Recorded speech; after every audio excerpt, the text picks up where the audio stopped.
Hey everyone, welcome back to Stadium Stats. Today we'll be taking a look at Week 11 of the NFL schedule, followed by my top 10 power rankings. But before we get into that, I just wanted to make a quick announcement that I've made a bunch of social media pages for Stadium Stats to upload a bunch of short-form content. I know I briefly mentioned this at the end of last episode, but those channels are officially up on Twitter, on TikTok, on Instagram, and on YouTube. I will be posting shorts as well. So if you can give me a follow on those accounts, those will all be linked in my bio at the bottom of my YouTube, my Spotify, and my Apple Podcast, as well as each of the individual social media pages will have all of those other links posted there as well in those bios. So if you could give me a follow on all of my social media pages, it would really mean a lot. I'm really trying to break into some short form content, as I know that watching an entire podcast can be a lot and can definitely take up a lot of time. So I'm trying to open myself up to some shorter form ideas, some clips, some things to build some hype around Stadium Stats. And so if you could give me follows on all of those accounts, it would really go a long way and mean a lot to me. But without further ado, let's jump into this week. Starting off on Thursday Night Football, we have a divisional matchup between the Jets and the Patriots. And the Jets, they're coming off their first back-to-back win in quite a long time, as they have been historically pretty bad the past, honestly, decade. And they were arguably the worst team in the league this year until they just won back-to-back games. And yes, they did have a bye in between, but they finally won back-to-back games. Yes, their opponent was the Browns, not a very impressive opponent to be beating. However, their special teams looked outstanding as they had 2 return touchdowns on back-to-back plays. And their offense really didn't do much, and they still won. So even with Justin Fields throwing for under 100 yards, while he didn't have a good game, he really didn't cost them that game either. He just was not the reason at all they won, as he was not good, just not horrible. The rest of the team, though, their defense played all right, especially considering they lost their 2 best defensive players going into the week at the trade deadline. And this team really just rallied around their head coach, rallied around the fact that they had just won a game in dramatic fashion against the Bengals and had been coming off a bye week. And for those reasons, the Jets came out with a victory. Yes, once again, it was to the Browns, but a victory is a victory, especially when you're the New York Jets. The Patriots, on the other hand, they're coming off an impressive win over the Buccaneers, 28-23, in a game where Drake May didn't have his greatest game, as he did turn the ball over. However, he played really, really well when he needed to, and he did lead that team to a win. Their defense came up clutch multiple times. Their offense was scoring whenever they needed. TreVeyon Henderson finally had his breakout game, as he had not really been given many opportunities this year, and he had an outstanding game last week. And I do think, yes, this is a divisional matchup, and so it could always end up being closer than you'd expect.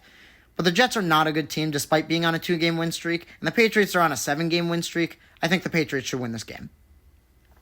Up next, on Sunday morning football, internationally, we've got a matchup between the Commanders and the Dolphins.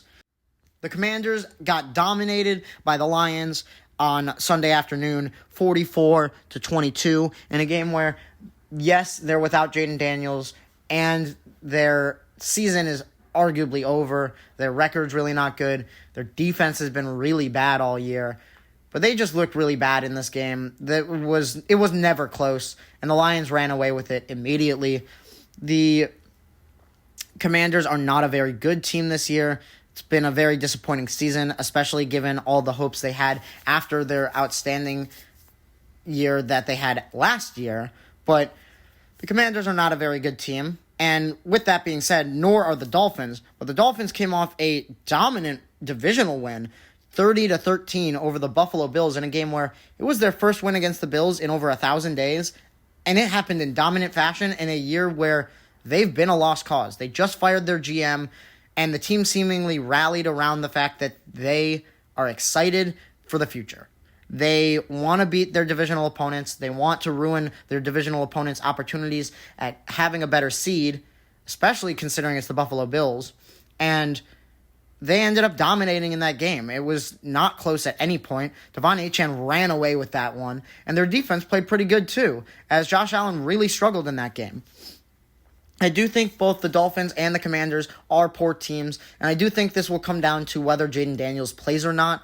It seems unlikely that he plays given the dislocated elbow a few weeks ago. However, he didn't have any ligament damage, so it's unclear when he will come back. I just assume it's too early now. So I am going to go with the Dolphins to win this one, but I wouldn't be surprised, especially if Jayden Daniels plays, but in general, if the Commanders are able to rally around and beat a bad Dolphins team. Up next, we have a matchup between the Packers and the Giants. The Packers, they're coming off a loss on Monday Night Football to the Eagles in a game where neither team really did much of anything. The final score was 10-7. There were 3 points scored through the first 3 quarters, and that was in the third quarter by the Eagles. And then the Packers scored a touchdown, and the Eagles scored a touchdown, both in the fourth quarter. And that was really the entirety of the scoring for that game.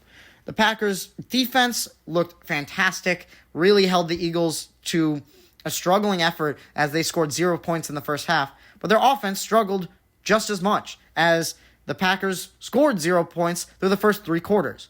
They only scored 1 touchdown. Josh Jacobs played pretty well in that game, but Jordan Love really didn't look good. Their pass game looked kind of putrid, and they just could not get much of anything going on offense.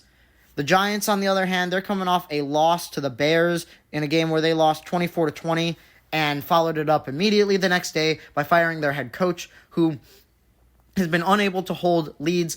This was the 4th time this season that they had a double-digit lead and were not able to come away with the victory in the fourth quarter, despite having a double-digit lead in the fourth quarter 4 different times this season. Really, really poor performance in the end of the game, and that's what Brian Daboll's been known for doing this year, especially. They can't win games on the road. They're on a 10-plus game losing streak on the road. Really, really not a good team in the Giants. However, they may be able to rally around an interim, as they have a lot of talent on that team. Granted, most of it is hurt, and most of it is young, as Malik Nabers is out for season, Cam Skadaboo's out for season, and now it's looking like Jackson Dart will not play as he's in concussion protocol. But if Jackson Dart is able to play, I wouldn't be surprised if this team rallies around their new interim head coach. That being said, I don't think the Packers are going to lose 3 games in a row, as they just lost 2 at-home games in a row for the first time since 2018, and I don't see that becoming a 3rd straight loss in a row, even though this one isn't at home. I do think the Packers are a better team than the Giants and should have a get-right game, especially considering the Giants' defense is not very good. So I'm going to go with the Packers to win. I just wouldn't be surprised if the Giants are able to rally around an interim, as it is his first week, and it is their first week without Brian Daboll. But I don't have a lot of hope, especially if Jackson Dart doesn't end up playing that game. Moving on, we've got a matchup between the Texans and the Titans. The Texans led an astonishing fourth quarter comeback against the Jaguars in a game where they were down 29-10 and ended up winning 29-36, all from 26 points in the fourth quarter.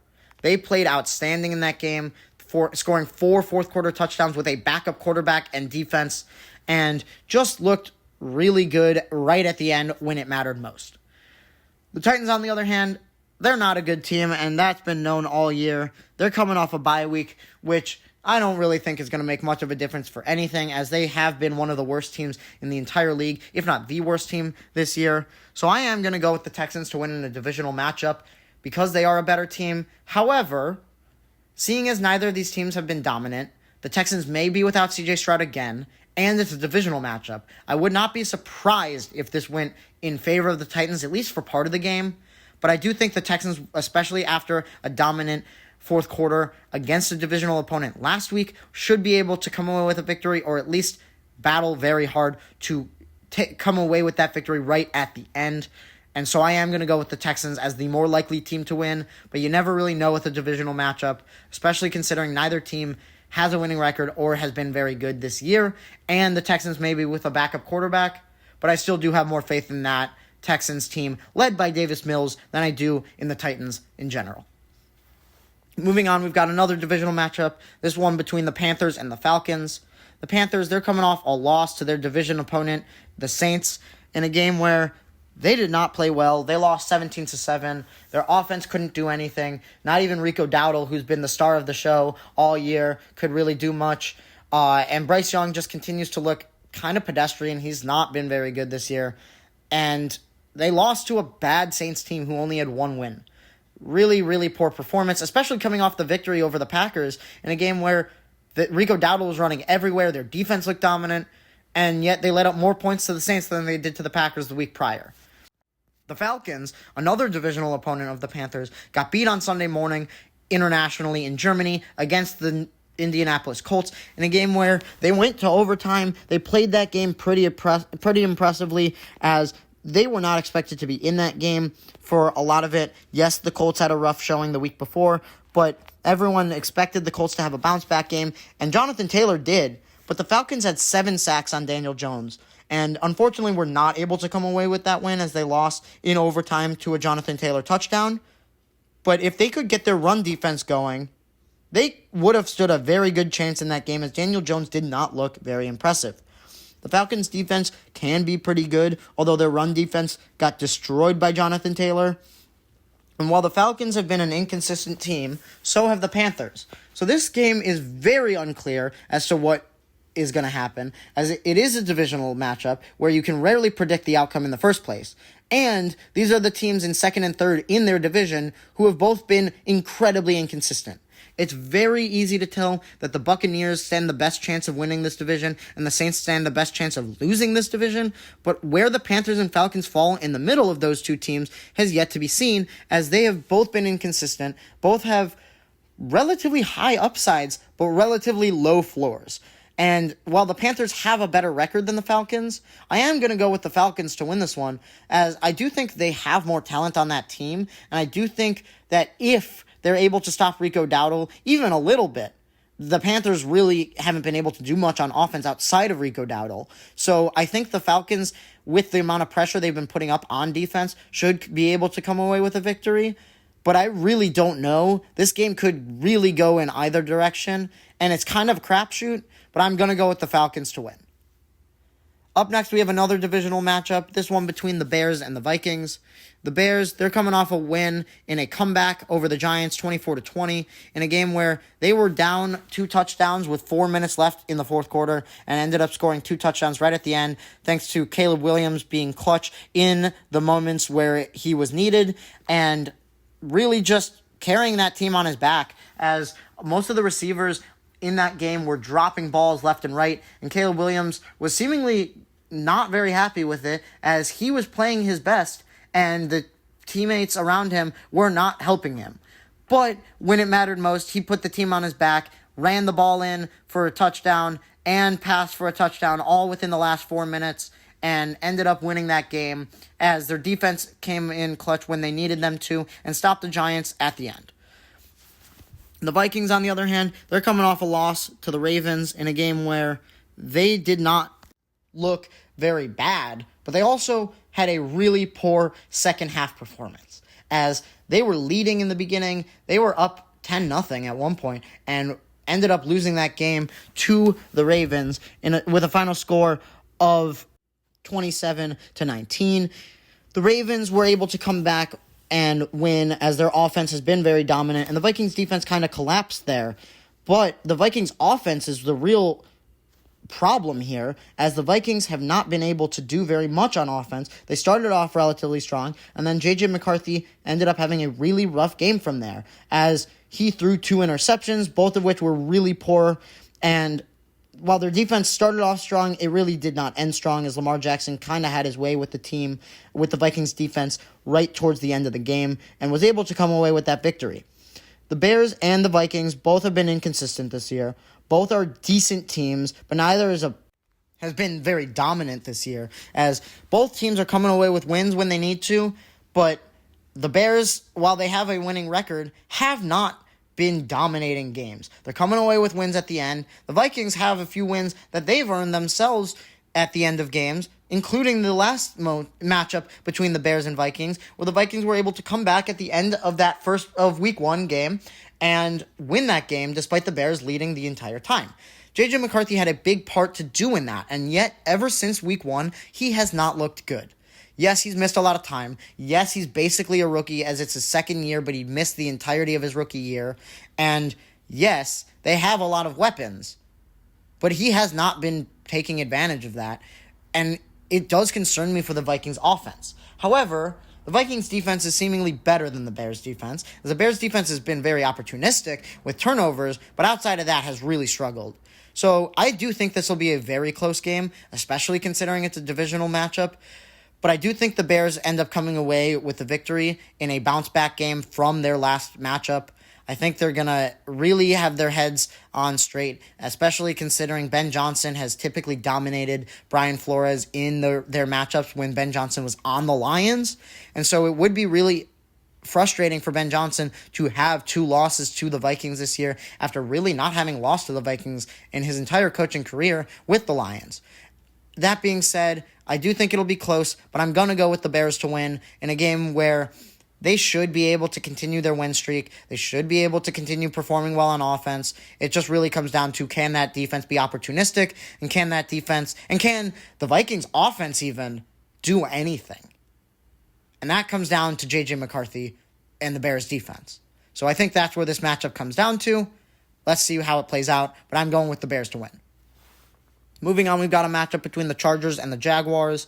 The Chargers, they're coming off a dominant win in a game where they won on Sunday Night Football with a score of 25-10 over the Steelers.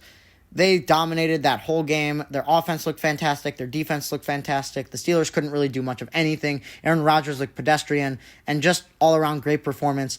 The only problem the Chargers really have is their offensive line, which is a big problem. They're without their top 2 tackles for the rest of the year, and seemingly their offensive line is struggling. Justin Herbert's getting hit a lot, and a lot of pressure being put on him, but they're winning games anyways, and Justin Herbert's playing efficient football, and their defense is really dominating when it needs to. The Jaguars, on the other hand, they led up a major comeback to a backup quarterback for a division rival in a game where they let up 26 unanswered points in the fourth quarter and lost a game to their division rival Texans, led by a backup quarterback in Davis Mills. Really poor performance by the Jaguars in that fourth quarter. Yes, they were winning through most of that game. Yes, it looked like that trade for Jacoby Myers was making a difference, as he was their best receiver on the day, especially considering Brian Thomas Jr. was not playing in that game, and Travis Hunter is now out for season after undergoing surgery on his knee. The Jaguars really don't have a lot going for them on offense, but their defense had been really good this year and just collapsed in that fourth quarter against the Texans. And that does not give me a lot of hope for this matchup against the Chargers, as I think the Chargers' offense will be too much for the Jags to handle. And while the Jags should be able to get pressure on that poor Chargers O-line, I think that's the only thing they'll be able to do very successfully. So I am going to go with the Chargers to win. Moving on, we've got a matchup between the Buccaneers and the Bills. The Buccaneers, they're coming off a loss to the Bills' divisional opponent, the Patriots, 28-23, in a game where they had many chances to win that game and were not able to come away with the victory. Yes, they are very injured still, especially on offense, as Bucky Irving has not played in several weeks. Mike Evans is out for most of the season. Chris Godwin's been banged up, and Emeka Egbuka's been banged up, but he's been playing really well even through that. They also have really had Tez Johnson, the other rookie wide receiver, step up, as he had 2 touchdowns in this game. But despite all of that, they did not come away with the win. They unfortunately lost a very close game, and now have yet another tough opponent, as the Buffalo Bills are going to be really frustrated coming off a dominant loss to a divisional opponent in the Dolphins, who have not been good this year. And so I think the Bills are going to come out with passion and fury, and I do think that they will be a tough team to take down, especially given they lost last week in the manner they did. That being said, both teams have been inconsistent this year. Both have inconsistent offenses. Both, honestly, have performed pretty well on defense at moments, but also have been inconsistent on defense. And it's just a question of which team shows up for both of them. Will it be the dominant Bills team that we've seen at points, or will it be the team that gets dominated by a divisional opponent in the Dolphins, who haven't been good? Will the Buccaneers show up like they were at the beginning of the season, or will they be like they have been the past few weeks, which has been a team that you can tell is injured and is fighting to stay afloat? I do think that either team stands a very good chance here, as they're both good teams when they need to be. And so I think this will be a close matchup. I think this will be, honestly, one of the better games of the week. But I am going to go with the Buffalo Bills to win this game, and what I think will be a very close matchup. I just don't see them losing yet another matchup, especially with how poorly that last one went. I think they're going to come out with a lot of passion and be ready to fight and end up coming away with that victory. Up next, we've got a divisional matchup between the Bengals and the Steelers. The Bengals, they're coming off a bye week, which I don't know how much of a difference that's going to make. They need a mental reset, but their defense has been so bad this year, and they came off of such a heartbreaking loss to the Bears just the week prior that I don't know how much of a difference that bye week is going to make. And truthfully, that defense has been so bad, I really just don't see a lot of hope for them. Their offense has been really good, though, and Joe Flacco has really stepped in place of the injured Joe Burrow and played really well. The Steelers, on the other hand, they're coming off a loss in a game where they got dominated by the Chargers. Their offense couldn't do anything. Their defense, while they got a lot of pressure, it's on a poor Chargers O-line, and their defense couldn't stop the Chargers outside of their pass rush. So I do think both these teams, the Steelers and the Bengals, have been struggling lately. The Steelers have a lot more hope on the season as they're still in the lead of the division and have played plenty of really good games. And while I do think the Bengals offense is better than the Steelers offense, I don't think the Bengals defense can stop anything. And so I'm going to have the Steelers win, because if the Bengals can't even stop a nosebleed on defense, how are they going to stop Aaron Rodgers in a game after he got dominated by the Chargers defense? I really think he's going to be furious and want to come out with some passion, especially against a divisional matchup. And in a game where last time it was high scoring. And I don't think the Bengals defense can stop any other offense in a high scoring matchup to get that win. So I'm going to go with the Steelers to win. Even though the Bengals won last time, I think the Steelers get their get-right game here. Moving on, we've got another divisional matchup, this one between the 49ers and the Cardinals. The 49ers got dominated by the Rams in a game where they were in it for a lot of that, but they were playing catch-up the whole game. The Rams got out to a 14-0 lead, then a 21-0 lead, and then the Niners just had to be playing catch-up the entire game, which their offense is not built to do. Their defense also really can't do much because they don't generate a pass rush, as they are so banged up on defense with season-ending injuries left and right. Michael Williams and Nick Bosa, their top two pass rushers, both out for season with torn ACLs.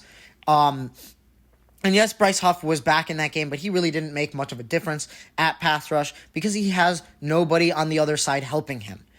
The Cardinals also got dominated, even worse than the 49ers, as the 49ers at least had an offense. Mac Jones was passing really well, and while they didn't really have much of a run game, their pass game looked fantastic.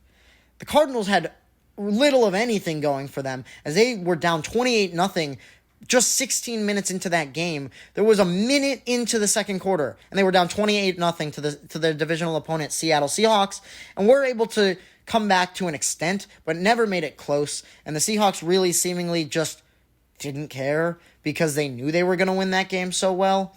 That being said, the Cardinals defense really did step up in that second half. They did force a turnover on Sam Darnold, and realistically, Sam Darnold did nothing after that first drive where he threw a 40-yard touchdown to Jackson Smith-Njigba. He did nothing after that. I do think the Cardinals are a bad team, though, and I do think that they find ways to lose games or get dominated. And I do think that while this game will be close between the 49ers and Cardinals, as it is divisional, as they are the two worst of the four teams in their division, I think even with all the injuries the 49ers have sustained, their offense will be too much for the Cardinals to handle, and the Cardinals will not be able to rebound and end up losing that game, as the 49ers can run away with games once they get a lead, as if they can have a dominant run game, they're able to run that clock out, they're able to keep control, and if they're able to do that in this game, especially against a divisional opponent who they typically beat and who has not been all too special this year, I do think the 49ers come away with a win. Moving on, we've got another divisional matchup in the NFC West, this one between the Seahawks and the Rams.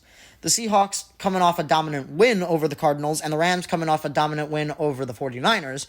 And this will be a really interesting one, as both offenses looked great at points, and the Seahawks, yes, did not have as fantastic of an offense in the second half, but their defense looked so dominant towards the beginning of the game that they just didn't need much of an offense.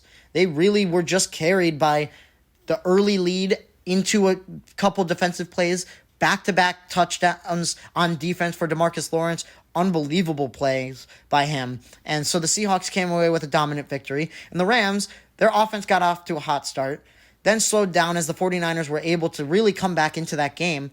But then when it mattered the most, the Rams offense picked up their pace again, and they ended up winning that game. And Matthew Stafford has now thrown for over 20 touchdowns to only 2 interceptions on the year, and is seemingly the leader in MVP voting. So this will be a very interesting game. Both of these teams have been dominant this year. Both of these teams look like they're the best in their division, which is hard to say because they're in the same division. So it's really unclear which team will win this game. I've been really excited for this matchup all year as a 49ers fan. I'm rooting for these two teams to destroy each other. I really want the 49ers to have a chance to come back in this division, and the only way that happens is through the Seahawks and Rams losing. And one of those teams is guaranteed to lose here. The 49ers are only a game or two behind them, and just truthfully speaking, I think this will be one of the most important matchups for the NFC on the year, as the Seahawks and Rams are both towards the top of the NFC and are fighting for the lead of that division. And while I don't think the 49ers will take the division from either of them, they need one of those teams to start losing games to try to overtake either of them. I do think the Seahawks, because of their defense, have been slightly more dominant than the Rams, and I am going to go with the Seahawks to win, but I do think the Rams' offense has been better than the Seahawks' offense. I just think the Seahawks' defense is going to be so much more than the Rams have been able to go against lately, as they struggled against the Ravens before the Ravens got their defense on point, and have only been dominating against defenses that really don't have a lot going for them, such as the 49ers through all those injuries. So I am going to say the Seahawks defense, being the best the Rams have faced very recently, is going to be too much for the Rams to handle, and the Seahawks come away with a victory. But I think it'll be a very close game, especially considering it's a divisional matchup by two teams with the same record and have both been dominant. So I think this will be a really good game and could go in either direction, but I'm picking the Seahawks to win. Up next, we've got a matchup between the Chiefs and the Broncos, yet another divisional matchup. The Chiefs, they're coming off a bye week, and a much-needed bye week, as they had some injuries. They were coming off a heartbreaking loss to the Buffalo Bills, who is really one of their top competitors in the AFC, and so they need a get-right game, especially considering the Broncos are multiple games ahead of them in the division. The Broncos, on the other hand, they have been winning games. They're on a 7-game win streak. They're in the lead with tied for the most wins on the year, and despite all that, their offense has looked pretty putrid through most weeks. Yes, their fourth quarter offense has been decent, especially at times coming to life, but their defense has really been the reason they're winning these games, as they have one of, if not the best defense in the league. They are on pace for the most sacks ever in a season, as they have 46 through 10 weeks, which is just crazy, and just an unreal pace for this Broncos defense.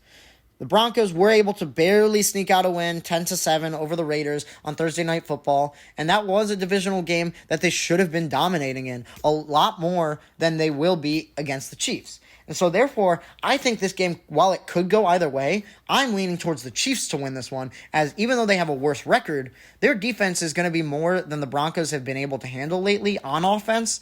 And while the Broncos' defense is more than the Chiefs have been able to handle, I think the Chiefs have more explosive power on offense than the Broncos, especially in that pass game, as Patrick Mahomes has been playing really well. They have really good receivers. Rashee Rice, ever since returning, has been outstanding.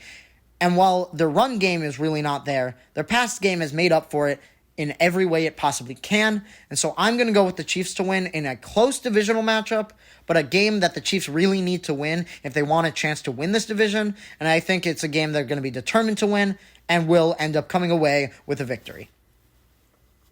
Moving on, we've got a matchup between the Ravens and the Browns, yet another divisional matchup, as the Ravens are coming off a win over the Vikings. in a comeback, 27-19, as they were down double digits and then ended up coming back to win that game.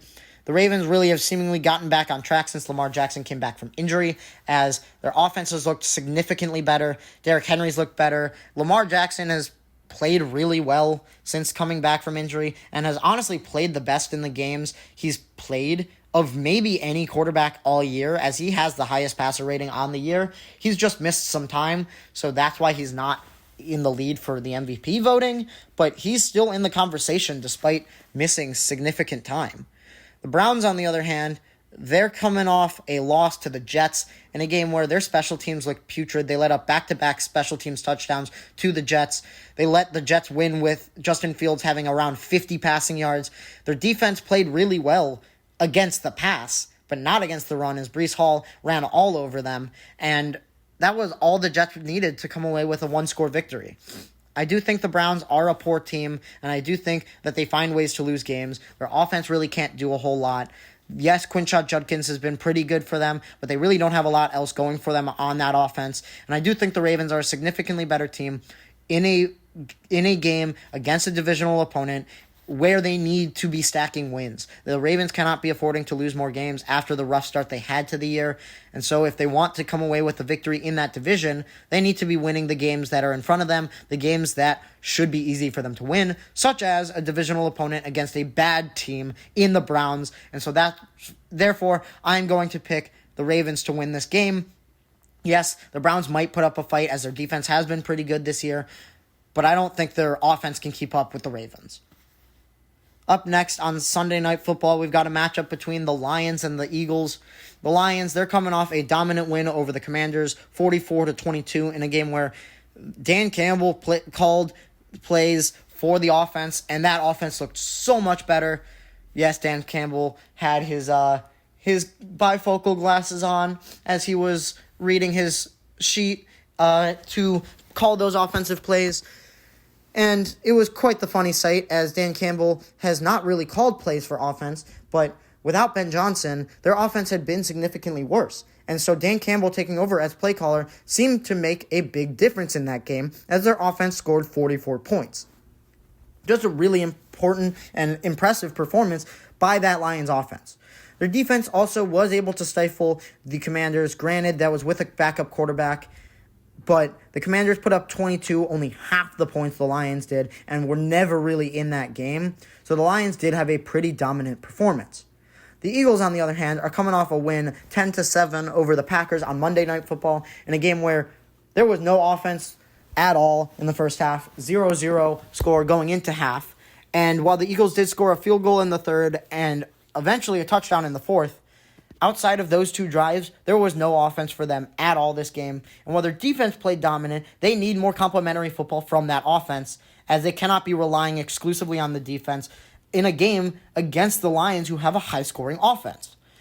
I do think this game could go either direction, as both teams have had dominant performances and both teams have had letdown performances. This is a very important matchup for the NFC, as both of these teams lead their divisions.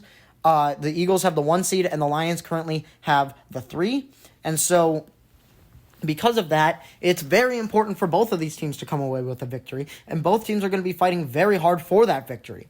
The Lions, it matters a little bit more for, as their division is way more competitive than the Eagles. And so I do think the Lions, while they will have even more of a reason to fight for that victory, I think the Eagles are a better team, and their defense might be more than the Lions can handle. The Lions need to come out punching on offense, and Dan Campbell needs to call just as good of a game as he did against the Commanders, as this is going to be a significantly harder defense to go against, as we saw the Packers only were able to put up 7 points on Monday Night Football. That being said, I think this game can go in either direction. I'm very conflicted on who to pick in this game, as I think both teams have dominant performances and have letdown performances. But I think the Lions have come away with more impressive victories this year. And while the Eagles have been inconsistent, their offense has not shown up as often as it has shown up. So I'm going to go with the Lions to win, as I think their offense might be a little more than the Eagles are prepared for on defense. And I don't know if the Eagles can put up as many points on offense to keep up with the Lions. With that being said, though, the Lions' defense is not as good as the Eagles. And so if the Lions are stifled by that Eagles defense, I think the Eagles stand a very good chance to win, as if the Lions can't win through offense, I think the Eagles will win through defense. It really just comes down to which team will show up and on which sides of the ball, as if the Lions can be explosive on offense, they should win, and if the Eagles can be explosive on defense or keep up pace on offense, then they should win. But I think it's more likely for the Lions to be explosive on offense, so I'm going to go with the Lions to win, even against a good Eagles defense. And finally, on Monday Night Football, we've got a matchup between the Cowboys and the Raiders.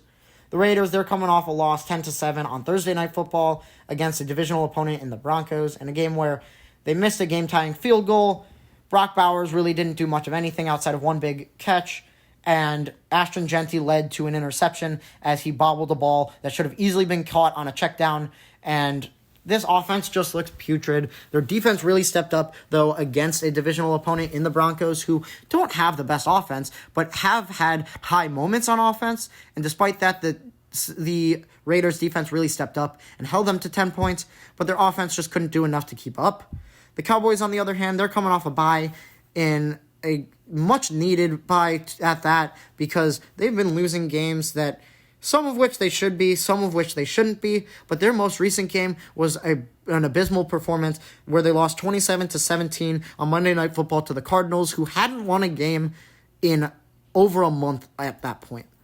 The Cardinals should not have beaten the Cowboys, and yes, the Cowboys have since traded for Quinnen Williams, which should make a big difference on that defensive line, especially for preventing and stopping the run, which is crucial here as the Raiders have a 6th overall pick in Ashton Jeanty at running back, who, yes, he hasn't played great, but he's had his moments, and if the Cowboys can shut down that run game, the Raiders will really be relying on Geno Smith and Brock Bowers to win this game, as they really have nothing else going for them on offense.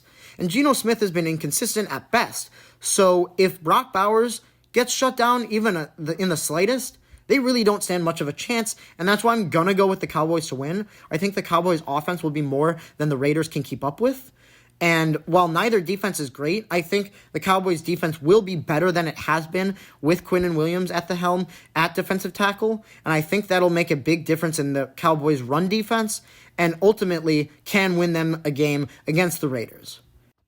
Moving over to my top 10 power rankings, we're going to start off with some honorable mentions. In 1, we've got the Chiefs, who can never really be counted out. Yes, their record doesn't even have them in the playoffs right now. However, they have been able to come away with some dominant victories. They just aren't winning every game they should be, and they have a really tough division. So it's not a certainty they're going to make the playoffs, but if they do, they cannot be counted out, as they have the most playoff experience and have arguably the best quarterback for the playoffs you could possibly have.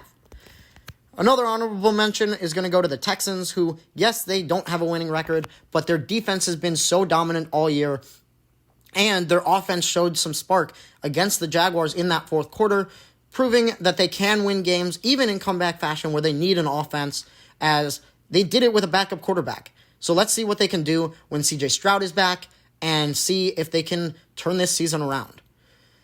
Another honorable mention is the Packers, as their offense has been horribly inconsistent, especially the last 2 weeks where it just has not shown up at all. But their defense has been great. They have been really shutting opponents down, and that defense cannot go understated as to how good it is, especially since trading for Micah Parsons and getting all that extra pressure from him. Rashawn Gary also having a great season as an edge rusher, and just all around great defense, but inconsistent offense. And my final honorable mention is the Buccaneers, as they lost to the Patriots, but have been winning a lot of games as well that they should be. Their offense can be really good. Their defense can be really good, but both sides of the ball are banged up. Both sides of the ball are inconsistent, and unfortunately they did lose to a team that has just been better than them in the Patriots, despite being in that game the whole time. Moving into the top 10, though, at number 10, I've got the Bears. They're winning games that they wouldn't be winning in years past. This coaching staff seems different. It seems like they really have this team under control, have them winning games when they need to, and have them coming away with clutch moments that lead to victories. As Caleb Williams has been really clutch in the moments they've needed him. He's put the team on his back and led 4 game-winning drives, tied for the most this year, and just all around really good offense. but inconsistent defense, as that defense has been letting up a lot of yards, especially in the passing game, but does come away with a lot of takeaways, which has been making it significantly easier for them on defense. It just goes to show that if they can't get the takeaways, as we've seen in certain games this year, their defense will really struggle. At number 9, I've got the Ravens. Their offense with Lamar Jackson back has been amazing. They've been really just showing off and scoring at will, seemingly. And while it's not been as high scoring as the first few weeks, their defense has performed so much better than it was at the beginning of the year. And while it took a little bit to come into shape against the Vikings, that defense really found its footing and was able to come away with multiple interceptions against J.J. McCarthy and a victory as well. At number 8, I've got the Chargers. Their biggest downside is just the injuries on their offensive line, which aren't going anywhere. Their offensive line is one of the worst in the entire league, and that's their biggest downfall, is the pressure that's being put on Justin Herbert. Their offense has been really good despite that, though, as they have great receivers, a great tight end, a great running game, although they've had many injuries in that run game, and their defense has been dominant. They shut down the Steelers completely. Aaron Rodgers couldn't do almost anything, as they scored only 10 points against the Chargers in a full 60-minute game. The Chargers have a very complete team. They just really need to hope that they don't go against dominant pass rushers, as those dominant pass rushers will have their way with the Chargers' backup tackles. Moving on to number 7, I've got the Broncos, and yes, they did lose to the Chargers, and I was debating on putting the Chargers above them, but the Broncos are finding ways to win games in more impressive ways than the Chargers, and that was all before the Chargers lost Joe Alt to the season, which I do think has a significant impact on that Chargers offensive line. I do think the Broncos offense is really inconsistent, if not just straight up bad. And while their defense is definitely top 3, if not the best in the entire league, that offense has not been finding ways to keep up, and the defense has been winning them games. If the offense can play complementary football, I think that'll go a long way for the Broncos in moving them up on this list. At number 6, I've got the Patriots. Their biggest downside, just like the Chargers, is their offensive line. They have let up a lot of sacks on the year and a lot of pressure on Drake May, but despite that, Drake May is playing really efficiently. Their offense has looked great, and their defense has still not let up a 50-yard rusher on the year to any running back.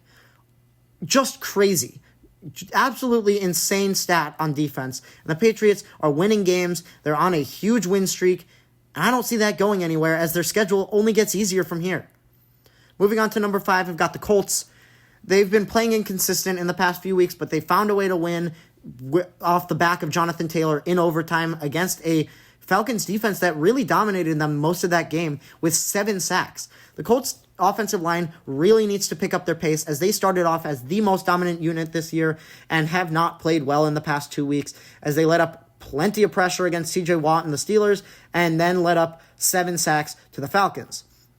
Even with all that pressure, though, Jonathan Taylor was dominant and won them that game and has continued to win them games. Daniel Jones is playing well enough and coming in clutch when he needs to, making good throws in the moments that matter the most, and his receivers and Tyler Warren, the tight end, have really been stepping up in those moments as well, as there were a few really impressive catches to keep them in that game and eventually win them that game. That all being said, though, Jonathan Taylor is in the MVP conversation, and it cannot be understated just how good he's been, especially for that offense as a whole, and I don't see that offense slowing down anytime soon. And number 4, I've got the Rams. They've been finding ways to dominate teams that they need to. They've been finding ways to come away with victories when they need to, and while it may even be underrating them, putting them at 4, it's really hard to say and have a lot of confidence in them beating the Seahawks, who have been even better than them in the same division. But that being said, the Rams did just come away with a dominant win over a division rival in the 49ers, and were able to play really well on offense, play really well on defense at points. That being said, the 49ers, with a backup quarterback, were passing all over that Rams defense. But the Rams' run defense looks great, and that cannot be understated. The Rams are playing complementary football. They're finding ways to win games. They just need to work on their pass defense. At number 3, I've got the Eagles. They're finding ways to win games. They're inconsistent, but they win anyways. And that's what's most important. They are the 1 seed in the NFC for a reason. They're coming off a Super Bowl championship last year. They've made some trades at the trade deadline to make their defense even better, and it's already paid off as Jaelan Phillips went off in his first game for the Eagles and arguably won them that game against the Packers, as his pressure, his forced fumble, all of it had really came in handy and clutch against the Packers in helping them win that game. And I really think the Eagles are just going up from here, as if their offense can get on the right track and be more consistent, their defense has already proven it can be dominant and will be dominant when it needs to be, as they held the Packers to 7 points on Monday Night Football. And number 2, I've got the Lions. They seem like the most explosive team on offense. Their defense has been really good. It hasn't been outstanding like some of these other teams in the top 10. However, their offense makes up for that in every way, especially now with Dan Campbell play calling. They seem to have a lot more confidence on offense than they did with their old offensive coordinator, or their current offensive coordinator, who's just not calling plays anymore. But I want to see where this Lions team can go from here, especially with Dan Campbell calling plays on offense, and see if this explosivity can continue, because I think it can, and they're just shining on offense. And their defense is putting up enough of a fight to keep them with, honestly, huge leads, because their offense has been so dominant.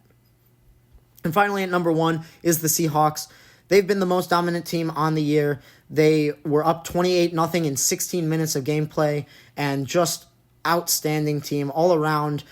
Sam Darnold's playing fantastic, although he didn't do very much, and they still destroyed. Jackson Smith-Njigba's been the best receiver in the league. Their defense has been outstanding. They had 2 defensive touchdowns in the first quarter. Just all around outstanding team, playing complementary football, finding ways to come away with victories in dominant ways, and they're seemingly coached pretty well too, as that defense has been really well disciplined under their head coach, Mike Macdonald, the defensive-minded guy, who has really turned this whole team around this year, in addition to Sam Darnold and the improvements of Jackson Smith-Njigba. So I have the Seahawks coming in at number 1. Thank you guys so much for tuning in and listening. Don't forget to like, comment, and subscribe, and follow me on YouTube, Spotify, Apple Podcasts, and all of my new socials for all of my new short-form content.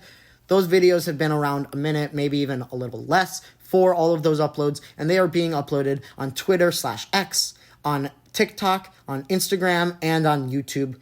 Eventually, I may post them on Facebook as well, but they are also up on LinkedIn, and you can find me at Stadium Stats on all of those social media platforms. They will also all be linked in my descriptions and biographies of each of those social media platforms, as on YouTube, Spotify, Apple Podcasts, as well as all of the new social media pages. There will be links to each social media page in the description. So if you want a quicker, easier way to access those pages, it would mean a lot if you clicked on those links, gave me a follow, and listened in to some of that content. But anyways, don't forget to like, comment, subscribe, and follow me on all of my socials at Stadium Stats. And look in the description if you need the direct link.